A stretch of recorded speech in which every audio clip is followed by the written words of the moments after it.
उपमुख्यमंत्री एकनाथ शिंदे यांनी दिल्लीमध्ये अमित शहांची भेट घेतल्याची माहिती सूत्रांनी दिलेली आहे आणि या भेटीबाबत अतिशय गुप्तता पाळण्यात आली आहे अशी माहिती आहे। केंद्रीय मंत्रिमंडळ विस्तारामध्ये आणखी एक मंत्रिपद मिळवण्यासाठी शिंदेंचे प्रयत्न असल्याचं बोललं जात आहे। या भेटीत शिंदेंनी विधान परिषदेच्या जागा वाटपाबाबत नाराजी व्यक्त केल्याचं बोललं जात आहे। तर शिंदेंच्या या दिल्ली दौऱ्यात राजकीय समीकरणांवर महत्त्वाची चर्चा झाल्याची माहिती सूत्रांनी दिली आहे।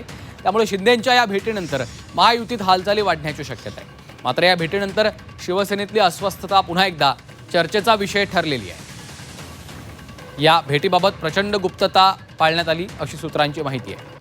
तर विधान परिषद जागा वाटपाबाबत देखील नाराजी आहे का असा सवाल या निमित्तानं उपस्थित केला जातो आहे।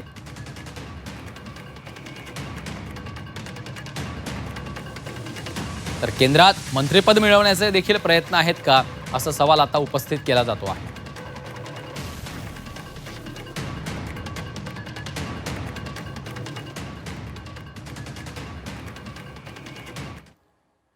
आणि या संदर्भात अधिकची माहिती घेऊयात। आमच्या प्रतिनिधी उर्वशी खोना सध्या आपल्यासोबत थेट जोडल्या गेलेल्या आहेत। उर्वशी, उपमुख्यमंत्री एकनाथ शिंदे यांनी दिल्लीमध्ये अमित शहा यांची भेट घेतली, मात्र या भेटीबाबत कमालीची गुप्तता पाळण्यात आलेली आहे असं समजतंय। काय भेटीचं मुख्य कारण आहे? नक्कीच गुप्तता खूप मोठ्या प्रमाणाने पाळण्यात आली आहे असं समजून येत आहे। शनिवार रात्री त्यांना जे आहे अर्जंटली एकनाथ शिंदे यांना मेसेज केला आहे की अमित शहा भेटणार आहेत आणि रविवारी जे आहे ही पूर्ण भेट झाली आहे असं समजून येत आहे। या पूर्ण भेटी मागचं कारण जर आपण बघितलं तर एक म्हणजे केंद्रीय मंत्रिमंडळ विस्तार आणि त्यात एक मंत्रिपद मिळण्याची शिंदे यांच्याकडून एक प्रयत्न सुरू आहे। तर त्याच प्रयत्नाला पुश करण्यात आला आहे की तो एक मंत्रिपद मिळेल का।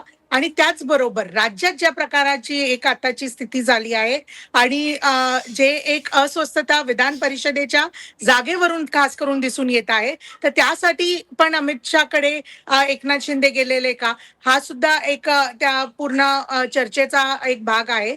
कारण की ज्या प्रकाराने एकनाथ शिंदे हे खूप आग्रह आहे, त्यांची पार्टी खूप आग्रह आहे की 5 जे आताची ऑलरेडी विधान परिषदेची सीट्स आहे ते त्यांना मिळावी। मात्र आताचा जो फॉर्म्युला बाहेर येतो आहे महायुतीचा, त्यात जे आहे एकनाथ शिंदे यांना ती जागा नाहीये आणि म्हणून एकनाथ शिंदे त्यासाठी जे आहे आलेले का अमित शहा यांच्या बरोबर त्यांच्याबद्दल बोलणं झालं आहे का, हे सुद्धा एक जे आहे नाराजगी व्यक्त केली आहे हे समजून येत आहे। मंत्रिमंडळाच्या विस्तारमध्ये आता जर बघितलं तर ऑलरेडी एक MOS आहे एकनाथ शिंदे यांच्याकडे आणि इंडिपेंडेंट चार्ज आहे प्रताप जाधव जे आहे त्यांना आता अजून एक मंत्रिपद मिळेल का, केंद्रीय मंत्रिपद, ते सुद्धा बघणं गरजेचं असेल आणि त्यासाठी सुद्धा जे आहेत एकनाथ शिंदे ते अमित शहा यांना भेटलेत असं समजून येत आहे। मागच्या 2 ते 3दा अमित शहा यांची भेट घेण्यासाठी एकनाथ शिंदे पोहोचलेले दिल्लीत, मात्र कोणत्या ना कोणत्या कारणाविषयी भेट झाली नाही। मात्र या रविवारी ती भेट पूर्ण झाली आहे, जेव्हा एकनाथ शिंदेने आपले सगळे मत ठेवलेत असं समजून येत आहे।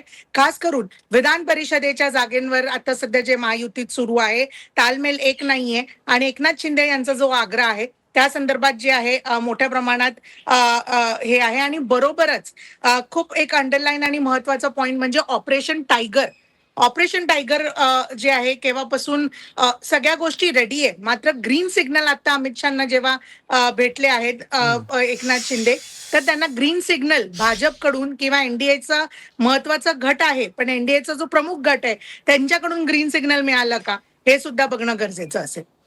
निश्चितच त्यामुळे आता केंद्रात मंत्रिपदाचा मुद्दा असेल किंवा विधान परिषदेच्या निवडणुकीवरनं जी नाराजी एकंदरीत पाहायला मिळते, अस्वस्थता पाहायला मिळते, त्यामुळे आता यावर काही तोडगा निघतो का येत्या काळात हे देखील पाहायचं आहे। तुर्तास धन्यवाद उर्वशी या सविस्तर माहितीसाठी।